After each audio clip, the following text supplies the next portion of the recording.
ಸೂತ್ರ ಹೇಳ್ರಿ ನೈಟ್ರಿಕ್ ಆಮ್ಲ ವೆರಿ ಗುಡ್ HNO3 ಅಸಿಟಿಕ್ ಆಮ್ಲ ಸೂತ್ರ ಹೇಳ್ರಿ ಸಿ ಹೇಳೋಣ ಅಲ್ಲ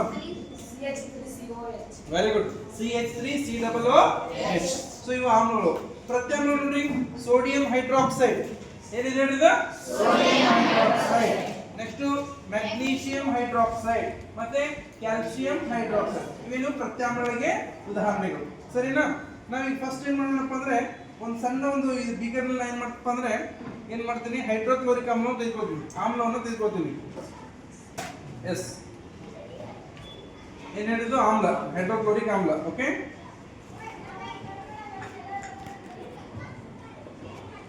ಈ ಹೈಡ್ರೋಕ್ಲೋರಿಕ್ ಆಮ್ಲಕ್ಕೆ ನಾನು ಏನು ಮಾಡ್ತೀನಿ ಅಂದರೆ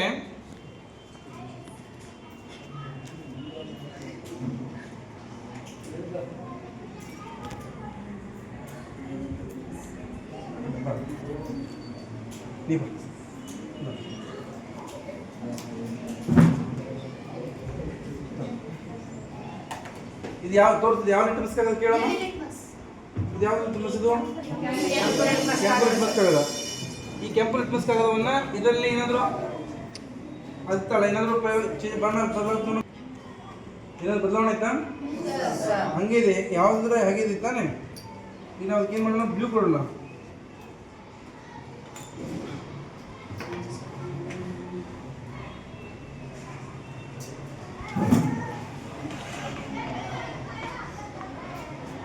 ಬ್ಲೂ ಏನು ಸರ್ ಎಸ್ ತೋರಿಸಮ್ಮ ನೋಡಿ ಇದು ಯಾವ ಬಣ್ಣ ಇತ್ತು ಕೈಯಾಗಿ ಫಸ್ಟಿಗೆ ಬ್ಲೂ ಇತ್ತು ಆಮೇಲೆ ಅದರಲ್ಲಿ ಎದ್ದಿದಾಗ ಏನೈತೆ ಹೇಳೋದು ಹಾಂ ಅಂದರೆ ಆಮ್ಲಗಳು ನೀಲಿ ಲಿಟ್ಮಸ್ ಅನ್ನು ಕೆಂಪು ಬಣ್ಣಕ್ಕೆ ಬದಲಾಯಿಸುತ್ತವೆ ಓಕೆನಾ ಎಸ್ ಹೈಡ್ರಾಕ್ಸೈಡ್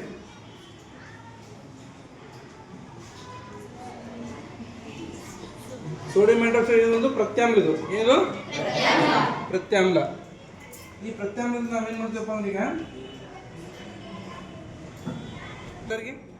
ಎಲ್ಲ ತೋರ್ಸಪ್ಪಿ ನೋಡಿ ಯಾವ ಬಣ್ಣ ಬಂತ ಹೇಳಿದ ಅಂದ್ರೆ ಇದೇನು ಪ್ರತ್ಯಾಮ್ಲ ತಾನೆ ಅಂದ್ರೆ ಕೊಟ್ಟಿರುವಂತ ದ್ರಾವಣದ ಮೇಲೆ ನಾವೇನ್ ಮಾಡ್ಬೋದು ಪರೀಕ್ಷೆ ಮಾಡಬಹುದು ಓಕೆನಾ ಇಡಕ್ಕೆ ನೆಕ್ಸ್ಟ್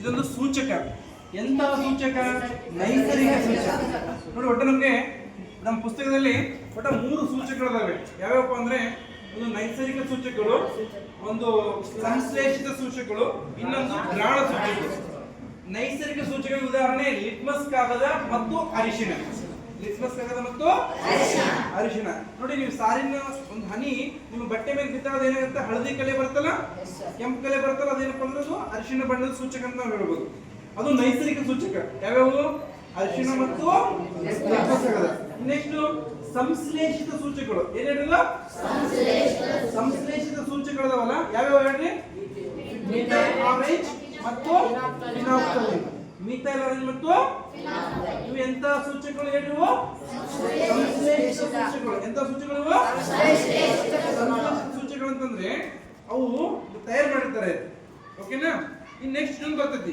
ಗ್ರಾಣ ಸೂಚಕಗಳಂತೀರಿ ಯಾವ್ದು ಗ್ರಾಣ ಸೂಚಕಗಳು ಅಂತಂದ್ರೆ ಈರುಳ್ಳಿ ಎಣ್ಣೆ ಲವಂಗದ ಎಣ್ಣೆ ವೆನಿಲಾ ಇವು ನಾವು ಸ್ಮೆಲ್ ಮೂಲಕ ಏನ್ ಮಾಡೋದು ಕಂಡುಹಿಡಿಬಹುದು ಅರ್ಥ ಆಯ್ತಾ ಹೇಳೋದು ಈಗ ನೆಕ್ಸ್ಟ್ ಇಲ್ಲಿ ಕೊಟ್ಟಿರೋ ಒಂದು ಲಿಟ್ಮಸ್ ಕಾಗದವನ್ನು ಕೊಟ್ಟಿದೆ ನಿಮ್ಮ ಸಹೋದರಿ ಕೈಯಲ್ಲಿ ಅವ್ರು ಏನ್ ಮಾಡ್ತಾರಪ್ಪ ಅಂದ್ರೆ ಇದು HCl ದ್ರಾವಣ ಇದ್ರದ್ದು pH ಮೌಲ್ಯ ಏನು pH ಅಂದ್ರೆ ಏನು ಹೇಳಿ ನೆನ್ಪು ಮಾಡ್ಕೊಡ್ರಿ pH ನೀನು ಹೇಳಿದ್ನಲ್ಲ ಹೈಡ್ರೋಜನ್ ಅಯಾನುಗಳ ಪ್ರಬಲತೆ ಹೈಡ್ರೋಜನ್ ಅಯಾನುಗಳ ಪೊಟೆನ್ಸ್ ಆಫ್ ಹೈಡ್ರೋಜನ್ ಅಂತ ಕರಿತೀವಿ ನಾವು ಸೊ ಹೈಡ್ರೋಜನ್ ಅಯಾನುಗಳ ಸಾಮರ್ಥ್ಯ ಸೊ ನಿಮ್ಗೆ ಗೊತ್ತಿರುವಂತೆ ಹೇಳ್ರಿ ಒಂದು ವೇಳೆ pH ಮೌಲ್ಯ 3 ಇತ್ತಪ್ಪ ಅಂದ್ರೆ ಅದೇನು ಹೇಳೋದು ಯಾವುದು ಆಮ್ಲನ ಪ್ರತ್ಯಾಮ್ಲದ ಆಮ್ಲ ಓಕೆ ನೆಕ್ಸ್ಟ್ 12 ಇತ್ತಪ್ಪ ಅಂದ್ರೆ ಅದು ಪ್ರತ್ಯಾಮ್ಲ 7 ಇತ್ತಪ್ಪ ಅಂದ್ರೆ ವೆರಿ ಗುಡ್ 7 ಇದು ಸೊ ಒಂದು ವೇಳೆ ನೆಕ್ಸ್ಟ್ 1.2 ಇತ್ತಪ್ಪ ಅಂದ್ರೆ ಅದು ಆಮ್ಲ ಎಂತ ಆಮ್ಲ ಅದು ಪ್ರಬಲ ಆಮ್ಲೀಯ ಒಂದು ವೇಳೆ 6.2 ಇತ್ತಪ್ಪ ಅಂದ್ರೆ ಅದು ಆಮ್ಲೀಯ ಬಟ್ ಎಂತ ಆಮ್ಲೀಯ ಅದು ಓಕೆ ನೆಕ್ಸ್ಟ್ 7.8 ಇತ್ತಪ್ಪ ಅಂತಂದ್ರೆ ಏನ್ ಹೇಳಿದ್ರು? ಎಂತ ಪ್ರತ್ಯಾಮ್ಲ ಇದು?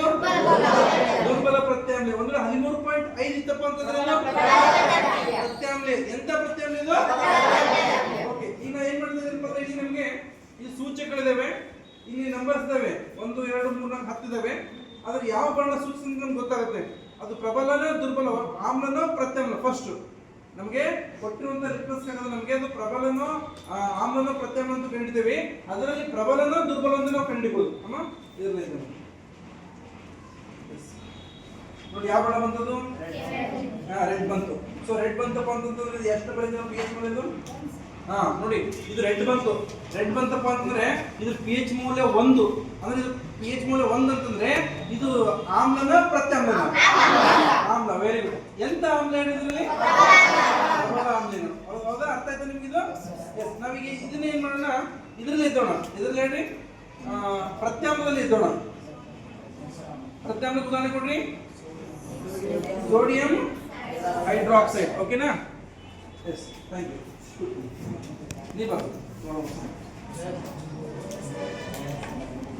ಇದು ಲಿಟ್ಮಸ್ ಕಾಗದ ಸೂಚಕ ಉದಾಹರಣೆ. ಯಾವ ಬಣ್ಣ ಬಂತು ನೋಡೋದು? ಎಸ್, ನೋಡಿದ್ಗ ಇಲ್ಲಿ ನೋಡಪ್ಪ, ಇದು ಯಾವ ಬಣ್ಣ ಬಂತು ನೋಡೋದು? ಈ ಬಣ್ಣ ಬಂತಾನೆ 10. 10 ಅಂತಂದ್ರೆ ಪಿ ಎಚ್ ಮೌಲ್ಯ 10 ಇದೆ. ಹಾಗಾದ್ರೆ ಇದು ಪಿ ಎಚ್ ಮೌಲ್ಯ 10 ಅಂತಂದ್ರೆ ಇದು ಆಮ್ಲನ ಪ್ರತ್ಯಾಮ್ಲ? ವೆರಿ ಗುಡ್, ಪ್ರತ್ಯಾಮ್ಲ. ಸೊ ಪಿ ಎಚ್ ಮೌಲ್ಯ ಎಷ್ಟಪ್ಪ ಅಂದ್ರೆ ಇದು 10 ಬಂದಿದೆ ಅಂತಂದ್ರೆ ಇದು ಕೂಡ ಏನಪ್ಪ ಅಂದ್ರೆ ನಿಯರೆಸ್ಟ್ ಪ್ರಬಲ ಪ್ರತ್ಯಾಮ್ಲಕ್ಕೂ ಬರುತ್ತದೆ. ಅರ್ಥ ಆಯ್ತಾ ಎಲ್ಲರಿಗೆ? ಅರ್ಥ ಆಯ್ತಾ ನಿಮ್ಗೆ ಇದು? ಓಕೆ, ನೆಕ್ಸ್ಟ್ ಏನ್ ಮಾಡೋಣ ಈಗ? ಎರಡು ಪ್ರಣಾಮ ತೆಗೆದುಕೊಂಡು. Okay, thank you.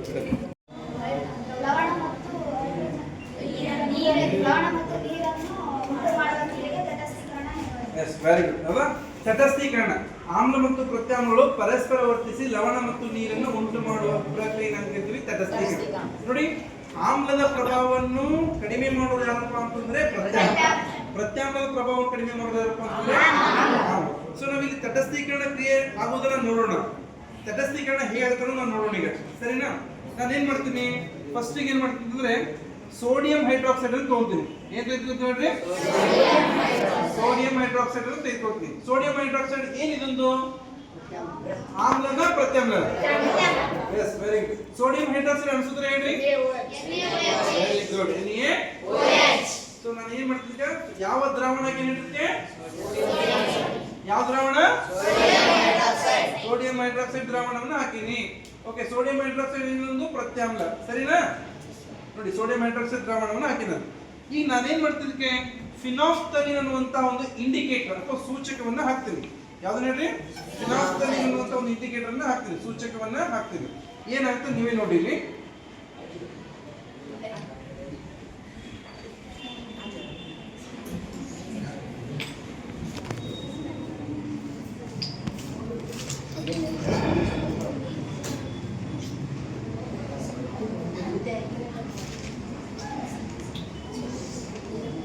ಇದೇನು ಗೊತ್ತದ?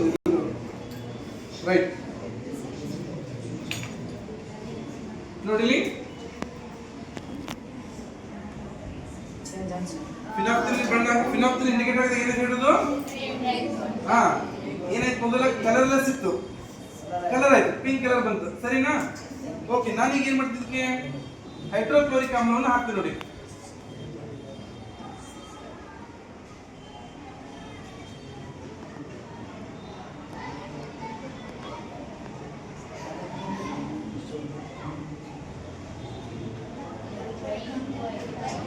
ಮುಂಚೆ ಹಂಗೆ ತಂಗೆ ಆಗ್ಬಿಡುತ್ತೆ.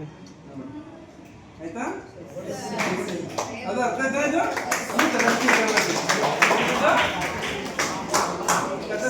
ಕ್ರಿಯೆ. ಅರ್ಥ ಆಯ್ತಾ? ಇದು ತಟಸ್ಥೀಕರಣ ಅಂದ್ರೆ ಆಮ್ಲದ ಪ್ರಭಾವವನ್ನು ಕಡಿಮೆ ಮಾಡಿರೋ ಪ್ರತ್ಯಾಮ್ಲ, ಪ್ರತ್ಯಾಮ್ಲ ಪ್ರಭಾವವನ್ನು ಕಡಿಮೆ ಮಾಡಿರೋ ಸುಮಾರು ಸಾರಯುಕ್ತ ಸಲ್ಫ್ಯೂರಿಕ್ ಆಮ್ಲದೊಂದಿಗೆ ಸತ್ವವಿನ ಚೂರು ವರ್ತಿಸಿದಾಗ ಯಾವ ಅನಿಲ ಬಿಡುಗಡೆ ಅಂತ ಹೇಳಿದ್ರು? ಹೈಡ್ರೋಜನ್ ಅನಿಲ ಬಿಡುಗಡೆ ಆದಾಗ ನಮಗೆ ಏನಪ್ಪಾ ಅಂದ್ರೆ ಒಂದು ಪಾಪ್ ಅನ್ನುವಂತ ಸೌಂಡ್ ಬರ್ತದೆ. ಹೌದಾ? ಅದು ನಾವು ಚೆಕ್ ಮಾಡಿದ್ವಿ. ಓಕೆ,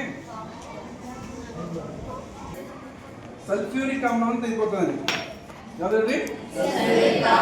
ಯಾರು ಹೇಳ್ತಾರೆ? ಅನ್ಸುತ್ತೆ ಎದ್ದಿತ್ತು, ಎದ್ದಿಂತ ಹೇಳ್ಬೇಕು, ಎದ್ದಿಂತ ಹೇಳ್ಬೇಕು. ಹೇಳಪ್ಪಿ.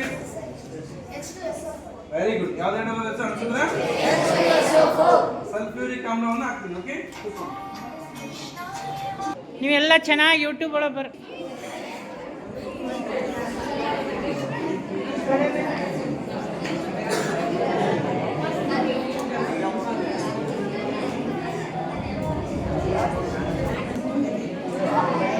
ಫಲಿತಾಂಶ ಬರ್ತದೆ. ಏನ್ ಹೇಳೋದು ಸೂತ್ರ, ನೀವು 2.1 ಚಿತ್ರ ಬಿಡಿಸ್ತಿಲ್ಲ, 3 ಮಾರ್ಕ್ಸ್ ಚಿತ್ರ ಐತದ. ಈ ಕಾರ್ಬನ್ ಡೈಆಕ್ಸೈಡ್ ಬಿಡುಗಡೆ ಆಗಿರ್ತಲ್ಲ, ಇದನ್ನ ನಾವು ಸುಣ್ಣದ ತಿಂಡಿ ಕ್ಯಾಲ್ಸಿಯಂ ಕಾರ್ಬೋನೇಟ್ ಅಂತ ಪ್ರಕ್ಷೇಪ ಉಂಟಾಗುತ್ತೆ. CaCO3 ಕ್ಯಾಲ್ಸಿಯಂ ಕಾರ್ಬೋನೇಟ್ ಉಂಟಾಗುತ್ತೆ. ಆಮೇಲೆ ಇನ್ನು ನೋಡಿ, ಲೋಹಿ ಆಕ್ಸೈಡ್ಗಳು ಆಮ್ಲಗಳ ಜೊತೆ ವರ್ತಿಸಿ ಅಥವಾ ಪ್ರತ್ಯಾಮ್ಲದ ಜೊತೆ ವರ್ತಿಸಿ ಲವಣ ಮತ್ತು ನೀರನ್ನು ಉಂಟು ಮಾಡ್ತಾರೆ. ಏನ್ ಮಾಡ್ತಾರೆ? ಸೊ ಹೀಗಾಗಿ ಅವೇನಪ್ಪ, ಇದು ಆಮ್ಲ ಮತ್ತು ಪ್ರತ್ಯಾಮ್ಲ ವರ್ತನೆ ಇತರ ತಟಸ್ಥೀಕರಣ ಕ್ರಿಯೆಯಂತೆ ಇರುವುದರಿಂದ ಆಮ್ಲೀಯ ಆಕ್ಸೈಡ್ ಅಂತ ಕರಿತೀವಿ. ಏಕೆ? ಇದು ಕೂಡ ಏನಂತ ಹೇಳಿ, ಅಲೋಹಿ ಆಕ್ಸೈಡ್ಗಳು ಪ್ರತ್ಯಾಮ್ಲ ಜೊತೆ ವರ್ತಿಸಿ ಲವಣ ಮತ್ತು ನೀರನ್ನು ಉಂಟು ಮಾಡುತ್ತೆ. ಇದು ಕೂಡ ತಟಸ್ಥೀಕರಣ ಕ್ರಿಯೆಯಂತೆ ಇರ್ತೈತಿ.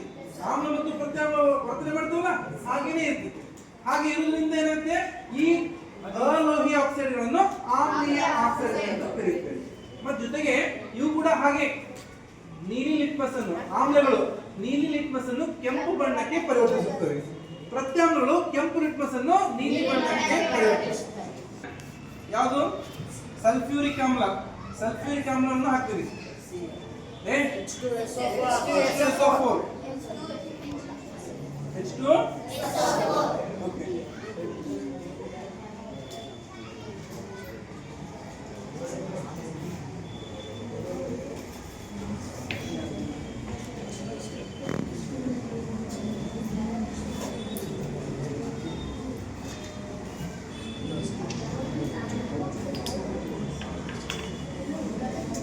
ಎಕ್ಸಾಮ್ ನಲ್ಲಿ ನಿಮಗೆ ಪ್ರಶ್ನೆ ಯಾವ ತರ ಕೇಳಬಹುದಪ್ಪ ಅಂದ್ರೆ, ನೈಸರ್ಗಿಕ ಸೂಚಕಗಳಿಗೆ ಉದಾಹರಣೆ ಕೊಡಿ. ನೋಡಿ, ನೈಸರ್ಗಿಕ ಸೂಚಕಗಳಿಗೆ ಉದಾಹರಣೆ. ಆಪ್ಷನ್ ಎ ಅರಿಶಿಣ, option B litmus, option C A ಮತ್ತು ಬಿ, ಆಪ್ಷನ್ ಡಿ ಯಾವುದು ಅಲ್ಲ. ಯಾವುದು? ಆಪ್ಷನ್ ಸಿ ಎ ಮತ್ತು ಬಿ. Okay, next. ಅದೇ ತರ ಸಂಶ್ಲೇಷಿತ ಸೂಚಕಗಳಿಗೆ ಉದಾಹರಣೆ ಕೊಡಿ. Option A methyl orange, option B phenolphthalein, option C A ಮತ್ತು B, option D vanilla, option C ಮತ್ತಿನ್ನೊಂದು ಈರುಳ್ಳಿ. ಸೊ ಇವೆಲ್ಲ ಏನಪ್ಪಾ ಅಂದ್ರೆ ಮೇನ್. ಆಪ್ಷನ್ ಡಿ ಮೇಲಿನ ಎಲ್ಲೋ, ಮೇಲಿನ ಎಲ್ಲೋ. ಓಕೆ, ಸೊ ನೋಡಿ, ನಾನು ಇದಕ್ಕೆ ಏನ್ ಮಾಡಿದ್ದೀನಿ, ಸಲ್ಫ್ಯೂರಿಕ್ ಸಾರರಿಕ್ತ. ಸಾರರಿಕ್ತ ಅಂತಂದ್ರೆ ಏನು? ಅಲ್ಲಿ ಸಾರತೆ ಏನಾಗಿರ್ತದೆ ಅಂದ್ರೆ ಕಡಿಮೆ ಆಗಿರ್ತದೆ. ಏನಂತ ಹೇಳೋದು? ಸಾರತೆ ಕಡಿಮೆ ಆಗಿರ್ತದೆ. ಇಲ್ಲಿ ಒಂದು ಅನಿಲ ಬಿಡುಗಡೆ ಆಗುತ್ತೆ. ಸೊ ಅನಿಲ ಬಿಡುಗಡೆ ಆಗುವುದು ಕೂಡ ಯಾವುದೋ ಸಂಕೇತ ಹೇಳೋದು?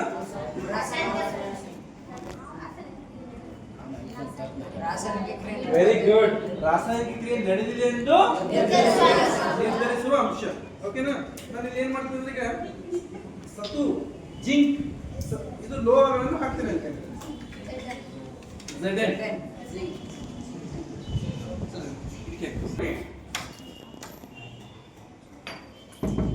ನೋಡ್ರಿ, ಅಲ್ಲಿ ಸುಡೋ ಸೌಂಡ್ ಬರುತ್ತೆ ನೋಡ್ರಿ. ಅದು